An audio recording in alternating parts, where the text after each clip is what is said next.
Hello, my name is Anna McCarter, and I am so excited to share with you a favorite Christmas book. So join me in reading The Christmas Owl.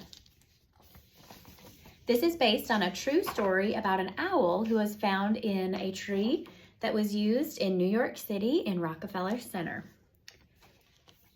Once in a little town in a little front yard lived a little owl, high in the branches of a very big tree. For the curious little owl, not even a year old, the world was filled with wonder. Streams were for splashing, forests were for flying, and friends of all feather were merrily made. One day, when winter had arrived, the town around her began to transform. Houses were decorated, lights were strung, jingles and music filled the icy air. Little Owl watched and listened, and that night, when darkness came, the whole town glittered and glowed. "What is going on here?" she asked her friends. "Christmas," said Moose. "And what is that?" Little Owl said. "Not sure," said Rabbit. "No idea," said Skunk. "No one knows," said Squirrel. "But it happens every year." The next morning, confused as ever, Little Owl flew home, where she found some people standing around the big tree's trunk. "It's beautiful," said one of them. "It'll be a perfect Christmas tree," said another. "A Christmas tree?" Little Owl wondered. "My home is Christmas?" The workers began attaching wires and ropes to the tree. As Little Owl hid in the shadows of the branches, it pulled around her. She was trapped. Then she heard a roar. The tree shook, spinning and swaying. It was lowered down onto a truck. Little Owl was dizzy. "Is this Christmas?"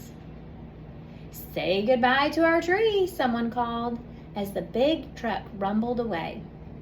"Your tree?" wondered Little Owl. How could anyone own a tree? For hours and hours they drove. The cold wind rushed beneath her feathers. Little Owl was hungry, but there was nothing to eat. She was thirsty, but there was nothing to drink. She was lonely, and her friends were far, far away. "Is this Christmas?" Pinned against the tree, she tried to sleep. And if you can notice, the tree is right here on this big truck, and it's driving to the city. At last, 3 days later, the truck came to a stop. Again, the tree jostled and lifted. Then, all at once, its branches spread. Worn and weak, Little Owl edged out into the light. "Where am I?" Remember, it's been 3 days. Below her, hundreds of people stomped and scowled, and cars clogged the streets. Above, strange towers scraped the sky. This is not home. She tried to flap her wings, but she wasn't strong enough. As her eyes were closing, she saw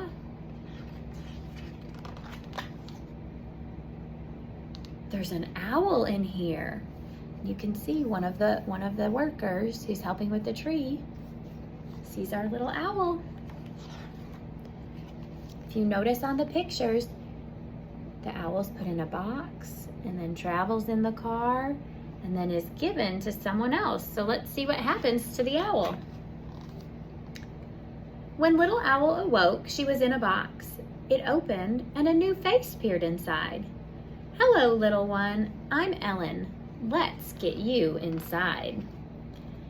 They're at the Ravensbeard Wildlife Center. Whatever Christmas was seemed to have gotten inside the house. The place was warm and cozy, and it seemed oddly to be made for birds. "Why are you here?" Little Owl asked. "Broken leg," said the hawk. "Broken wing," said Falcon. "But Ellen looks after us until we're ready to fly free again. After all this, Little Owl wondered, could a human really help? Over the next days, Little Owl gulped down water and gobbled thawed mice. She was given an x-ray, and every day Ellen checked her feathers, ears, and eyes. Ellen is helping. Could Christmas be caring? Could Christmas be kind? Ellen held Little Owl in her hand. After all you've been through, she said, it's a miracle you're alive. But was Little Owl ready to fly?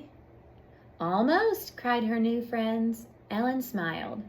Almost, she said. At last, at dusk on Christmas, they drove to the top of the mountain.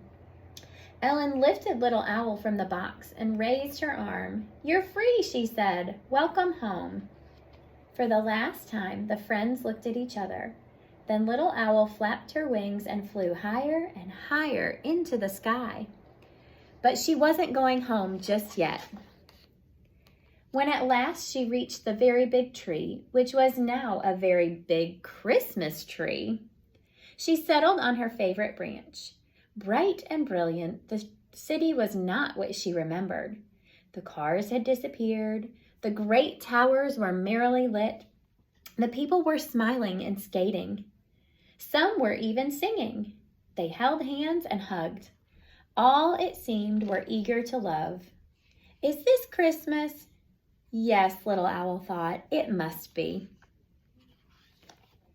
For some time, Little Owl sat, basking in the golden glow. When at last the moon peeked above the buildings, she knew it was time to go home. You're back, her friends cried, gathering round. And just in time for Christmas, squealed Moose. Whatever that is, added Rabbit. Actually, I may have learned something about it, said Little Owl as they all nuzzled close. Could you tell us?